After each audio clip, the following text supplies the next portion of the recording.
नमस्कार और स्वागत है आज की इस खास चर्चा में। नमस्कार। आज हम भारतीय संविधान के एक ऐसे हिस्से पर जरा गहराई से बात करेंगे जिसके बारे में अक्सर मौलिक अधिकारों जितनी चर्चा नहीं होती, लेकिन ये नागरिकता की पूरी समझ के लिए उतना ही जरूरी है। हाँ, बिल्कुल। ये है नागरिकों के मौलिक कर्तव्य। सही कहा, फंडामेंटल ड्यूटीज। हाँ, हमारे पास जो जानकारी है वो संविधान के भाग IV-A और अनुच्छेद 51A पर आधारित है। जी। तो आज हमारा इरादा है ये समझना कि भाई ये कर्तव्य आखिर हैं क्या, जी। इन्हें संविधान में जगह क्यों मिली और आज के समय में एक नागरिक के लिहाज से इनका क्या मतलब है, क्या अहमियत है। ये सिर्फ नियमों की सूची नहीं है, है ना? बिल्कुल नहीं। ये अधिकारों के साथ जो जिम्मेदारियां आती हैं, ये उनका आईना है एक तरह से। तो चलिए शुरू करते हैं इस पर बात। बिल्कुल। संवैधानिक नजरिए से देखें तो मौलिक कर्तव्यों का जिक्र, जैसा आपने कहा, संविधान के भाग 4A में है और सिर्फ एक अनुच्छेद है, 51A। सिर्फ एक? अच्छा। हाँ। और दिलचस्प बात यह है कि ये संविधान के ओरिजिनल ड्राफ्ट में नहीं थे, यानी शुरू से नहीं थे। हाँ। अच्छा, यानी ये बाद में जोड़े गए। ऐसा क्यों हुआ फिर? हाँ, इन्हें 1976 में वो 42वां संविधान संशोधन अधिनियम था ना, उसके जरिए शामिल किया गया। 1976? वो तो इमरजेंसी का दौर था। हाँ, बिल्कुल, उसी दौरान। और इस संशोधन को तो मिनी संविधान भी कहते हैं कई लोग, क्योंकि इसने बहुत सारे बदलाव किए थे संविधान में। हाँ, सुना है मैंने। तो एक स्वर्ण सिंह समिति बनी थी उस समय। उनको काम दिया गया था कि संविधान में क्या बदलाव किए जा सकते हैं, इस पर सुझाव दें। ओके। और मौलिक कर्तव्यों को शामिल करना उनकी एक मुख्य सिफारिश थी। तो समिति ने ऐसा क्यों महसूस किया? क्या जरूरत आन पड़ी थी कि कर्तव्यों को अलग से लिखना पड़ा? काफी जागरूक है, बात करते हैं। हाँ, वो तो है। लेकिन राष्ट्र के प्रति उनके कुछ कर्तव्य भी हैं, ये याद दिलाना भी जरूरी है। मकसद यही था कि नागरिकों में अनुशासन बढ़े, देशभक्ति की भावना, देश के प्रति जो एक कमिटमेंट होता है वो मजबूत हो। एक तरह से अधिकारों और कर्तव्यों के बीच एक बैलेंस बनाने की कोशिश थी, कह सकते हैं। ये बात तो समझ आती है, लेकिन ये मौलिक अधिकारों से यानी फंडामेंटल राइट्स जो भाग 3 में हैं और राजनीति के निर्देशक सिद्धांत डायरेक्टिव प्रिंसिपल्स भाग 4 वाले, उनसे कैसे अलग हैं? क्योंकि ये तीनों ही संविधान के बहुत अहम हिस्से हैं। हाँ, अच्छा सवाल है ये। देखिए, मौलिक अधिकार यानी फंडामेंटल राइट्स वो तो गारंटी है जो संविधान देता है नागरिकों को, ज्यादातर राज्य के खिलाफ। हाँ। और वो पूरी तरह से न्यायोचित हैं, जस्टिसेबल। उनके उल्लंघन पर आप सीधे अदालत जा सकते हैं। सही। जो निर्देशक सिद्धांत हैं, डायरेक्टिव प्रिंसिपल्स, वो राज्य के लिए हैं। एक तरह के नैतिक निर्देश हैं कि भाई नीतियां बनाते वक्त इन आदर्शों का ध्यान रखो, लेकिन आप उन्हें सीधे कोर्ट में लागू नहीं करवा सकते। मौलिक कर्तव्य इन दोनों से अलग हैं, क्योंकि ये सीधे नागरिकों को संबोधित करते हैं, राज्य को नहीं। अच्छा, ये नागरिकों के लिए हैं? हाँ, ये नागरिकों से उम्मीद करते हैं कि वो कुछ खास जिम्मेदारियों का पालन करेंगे। ठीक है, तो ये नागरिकों के लिए एक तरह का नैतिक रोड मैप हो गया। हाँ, कह सकते हैं। अब जरा देखते हैं कि ये कर्तव्य असल में हैं क्या। अनुच्छेद 51A में इनकी पूरी लिस्ट है। जी, 11 कर्तव्य हैं कुल। 11? अच्छा, चलिए कुछ खास पर नजर डालते हैं। पहला वाला कहता है, A, संविधान का पालन करें और उसके आदर्शों, संस्थाओं, राष्ट्रध्वज और राष्ट्रगान का आदर करें। ये तो काफी बुनियादी लगता है। बुनियादी जरूर है, हाँ, लेकिन ये किसी भी संवैधानिक लोकतंत्र की नींव है, देखा जाए तो। संविधान सिर्फ एक कानूनी किताब नहीं है ना, वो उन मूल्यों और सिद्धांतों का प्रतीक है जिन पर हमारा देश टिका है। सही बात है। तो उसका और उसके जो प्रतीक है, झंडा, गान, उनका सम्मान करना एक तरह से उस साझी राष्ट्रीय पहचान को मानना है। अगला है B, स्वतंत्रता के लिए हमारे राष्ट्रीय संघर्ष को प्रेरित करने वाले महान आदर्शों को संजोएं और उनका पालन करें। यहाँ किन आदर्शों की बात हो रही है? यहाँ बात हो रही है उन मूल्यों की जिन्होंने हमारी आजादी की लड़ाई को दिशा दी थी, जैसे अहिंसा, सत्य, समानता, भाईचारा, देश की संप्रभुता। अच्छा, गांधी जी वाले मूल्य? हाँ, मुख्यतः वो और दूसरे भी जो स्वतंत्रता सेनानियों के आदर्श थे। तो ये कर्तव्य हमें याद दिलाता है कि आजादी सिर्फ मिली नहीं, उसे किन सिद्धांतों पर हासिल किया गया था और उन सिद्धांतों को जिंदा रखना हमारी जिम्मेदारी है। इसी से जुड़ा हुआ है अगला कर्तव्य C, भारत की संप्रभुता, एकता और अखंडता को बनाए रखें और उसकी रक्षा करें। ये तो सीधा सीधा नेशनल सिक्योरिटी और यूनिटी से जुड़ा है। हाँ, ये तो बहुत महत्वपूर्ण है। फिर आता है कर्तव्य एफ। ये कहता है कि धार्मिक, भाषाई और क्षेत्रीय या वर्गीय विविधताओं से परे भारत के सभी लोगों में सद्भाव और समान भाईचारे की भावनाओं को बढ़ावा दें और ऐसी प्रथाओं का त्याग करें जो महिलाओं की गरिमा के विरुद्ध हों। ये तो आज के माहौल में बहुत ही ज्यादा जरूरी लगता है। बिल्कुल, बहुत ज्यादा जरूरी। ये कर्तव्य भारत की जो डाइवर्सिटी है उसको स्वीकार करते हुए सामाजिक समरसता, हार्मनी की बात करता है। और खास तौर पर महिलाओं की गरिमा के सम्मान की बात इसमें जोड़ी गई है।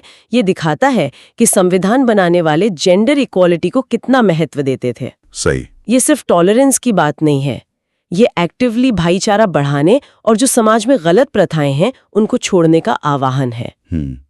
इसी से कुछ जुड़ा हुआ सा लगता है। अगला कर्तव्य एफ, हमारी सामाजिक संस्कृति की समृद्ध विरासत को महत्व दें और उसे संरक्षित करें।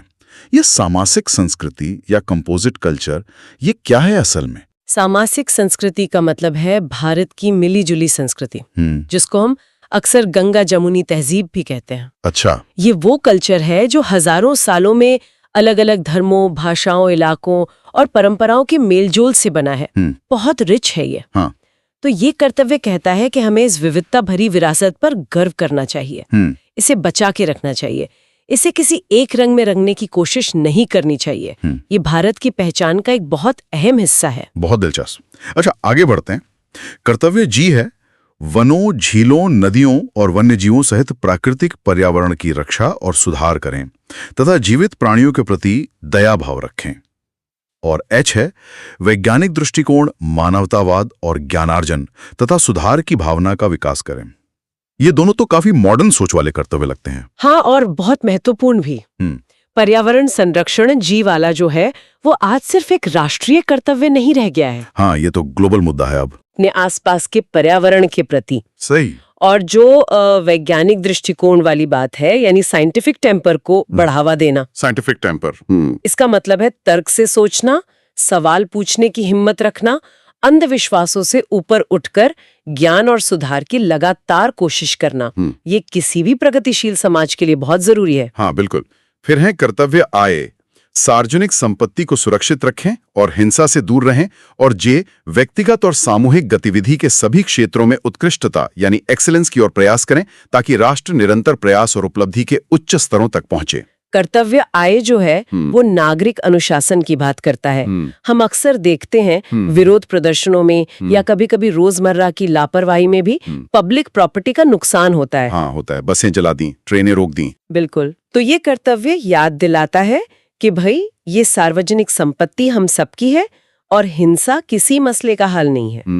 और कर्तव्य के यानी एक्सीलेंस के लिए कोशिश करना, ये सिर्फ पर्सनल सक्सेस की बात नहीं है। अच्छा। हाँ, जब हर नागरिक अपने काम में, चाहे वो कोई भी काम करता हो, अपना बेस्ट देने की कोशिश करता है तो उसका असर पूरे देश की तरक्की पर पड़ता है। हाँ, बात तो सही है। ये इनोवेशन से जुड़ा है, इकोनॉमिक ग्रोथ से जुड़ा है, दुनिया में भारत की इमेज से जुड़ा है।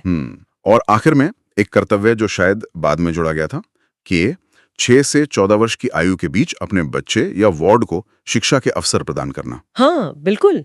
इसे 2002 में 86वें संशोधन अधिनियम के जरिए जोड़ा गया था। अच्छा, 2002 में? हाँ, ये वही समय था जब शिक्षा के अधिकार को मौलिक अधिकार भी बनाया गया था, article 21A। Right to education. हाँ, तो ये कर्तव्य उस अधिकार को सपोर्ट करता है। ये माता पिता या गार्डियन पर जिम्मेदारी डालता है कि वे बच्चों को स्कूल भेजे। ये दिखाता है कि कैसे कर्तव्य और अधिकार एक दूसरे को कॉम्प्लीमेंट कर सकते हैं, पूरक हो सकते हैं। सही बात है। एक तरफ अधिकार दिया, दूसरी तरफ माता पिता का कर्तव्य बना दिया। बिल्कुल। ठीक है, तो हमने ये 11 कर्तव्य देखे और उनके पीछे की सोच को भी थोड़ा समझा। लेकिन यहाँ वो बड़ा सवाल फिर से आता है मेरे मन में कि क्या इन कर्तव्यों को कानूनी तौर पर लागू किया जा सकता है? मतलब अगर कोई इनका पालन ना करे तो क्या कोई सजा है? हाँ, ये बहुत ही प्रैक्टिकल और अहम सवाल है। और जो हमारी स्रोत सामग्री है वो भी यही कहती है, और ये कानूनी स्थिति भी है कि मौलिक कर्तव्य मौलिक अधिकारों के उलट गैर न्यायिक हैं, नॉन जस्टिसेबल। नॉन जस्टिसेबल, इसका मतलब क्या हुआ ठीक से? इसका मतलब है कि आप किसी नागरिक पर सिर्फ इसलिए केस नहीं कर सकते कि उसने मान लीजिए वैज्ञानिक दृष्टिकोण नहीं अपनाया या राष्ट्रीय संघर्ष के आदर्शों का पालन नहीं किया। अच्छा, इनके उल्लंघन पर कोई सीधी कानूनी सजा का प्रावधान संविधान में नहीं है। तो फिर इनका क्या महत्व है? मतलब अगर कोई कानूनी बाध्यता, कोई लीगल ऑब्लिगेशन नहीं है, तो क्या ये सिर्फ नैतिक सलाह है, गुड एडवाइस? नहीं, ये सिर्फ नैतिक सलाह से ज्यादा है, भले ही सीधी कानूनी सजा न हो। देखिए, इन्हें गैर न्यायिक रखने के पीछे शायद ये सोच थी कि देशभक्ति या सामाजिक जिम्मेदारी जैसी भावनाएं वो कानून के डंडे से पैदा नहीं की जा सकती। हाँ, वो तो अंदर से आनी चाहिए। बिल्कुल, वो अंदर से आनी चाहिए, लेकिन इनका महत्व कई तरह से है। जैसे? पहला तो ये नागरिकों के लिए एक नैतिक संहिता, एक मॉरल कोड की तरह काम करते हैं। ये याद दिलाते हैं कि एक अच्छा नागरिक होने का मतलब क्या है। दूसरा, ये राष्ट्र निर्माण में नागरिकों की भूमिका को हाईलाइट करते हैं। ये बताते हैं कि देश को आगे ले जाना सिर्फ सरकार का काम नहीं, हम सबका काम है। हाँ। तीसरा, और ये कानूनी तौर पर भी थोड़ा रेलेवेंट है, कि अदालतें किसी कानून की व्याख्या करते समय या उसकी संवैधानिकता जांचते समय इन कर्तव्यों को ध्यान में रख सकती हैं। अच्छा, कैसे? मतलब अगर कोई कानून ऐसा है जो इन कर्तव्यों में से किसी को बढ़ावा देता है, तो अदालत उसे ज्यादा पॉजिटिव नजर से देख सकती है। ओके। और इसी तरह संसद भी जब कोई नया कानून बनाती है तो इन कर्तव्यों से प्रेरणा ले सकती है।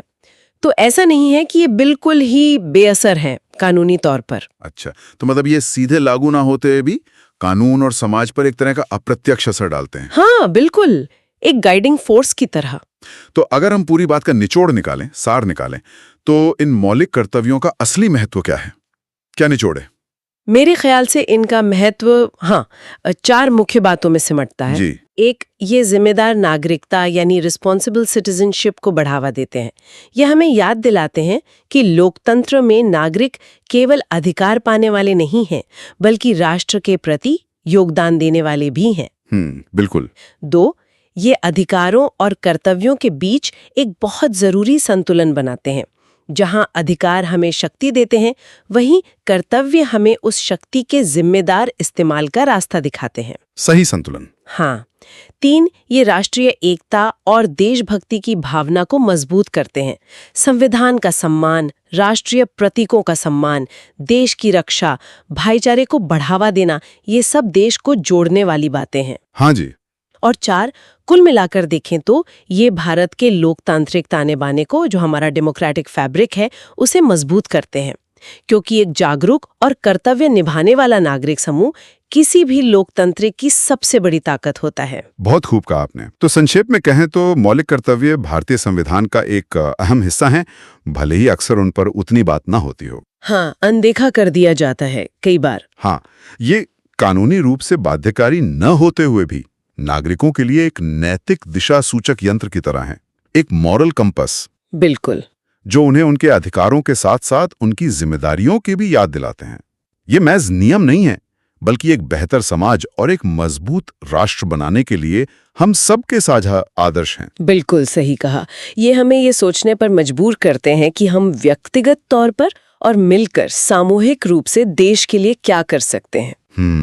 और यहीं पर शायद हम अपने श्रोताओं के लिए एक सवाल छोड़ सकते हैं। हाँ, जरूर। सोचने के लिए कि भाई, भले ही इन कर्तव्यों को अदालत में लागू नहीं किया जा सकता, फिर भी ये रोजमर्रा की जिंदगी में हमारे व्यवहार को, देश के प्रति हमारी सोच को और समाज में हमारी भागीदारी को कैसे प्रभावित करते हैं। ये जो नैतिक जिम्मेदारियां हैं, ये हमारे व्यक्तिगत आचरण और हमारे राष्ट्रीय चरित्र को बनाने में क्या भूमिका निभाती हैं, इस पर विचार करना काफी दिलचस्प हो सकता है। वाकई एक गहरा सवाल है ये सोचने के लिए। और इसी विचार के साथ आज की ये चर्चा हम यहीं समाप्त करते हैं। जी। उम्मीद है भारतीय संविधान के इस जरूरी पहलू पर हमारी ये बातचीत जानकारी भरी और उपयोगी रही होगी। सुनने के लिए धन्यवाद। धन्यवाद।